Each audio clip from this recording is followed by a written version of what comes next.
皆さん、こんにちは。最近は AI が発達してきましたので、適当な文言を教えると勝手に絵を描いてくれるサービスが普及しつつあります。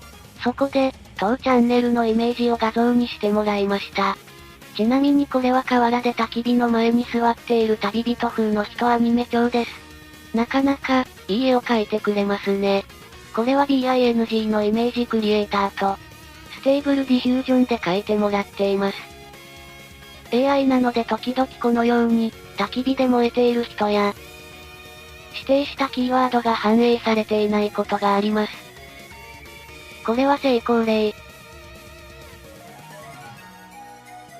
これも水彩画調でいいですね。これはちょっと、対岸の火事でしょうか？これも火事系ですね。これは完全に山火事ですわら。星空のイリュージョンが綺麗ですね。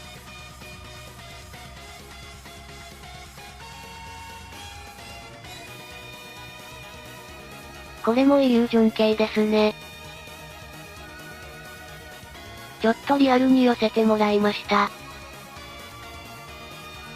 ここからはイメージキャラクターのモモクマのモックですが、口からナイフが飛び出ています。ちょっとふさふさになりすぎました。なんか頭でっかちですが、可愛いですね。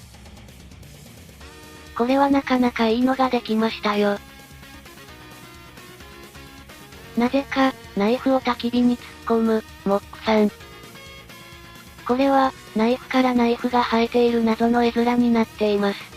商用利用可否の注意が必要ですが、イメージキャラを作って、使っていこうと思います。私は絵が全く描けませんが、いい時代が到来したものです。AI ありがとう。終わり。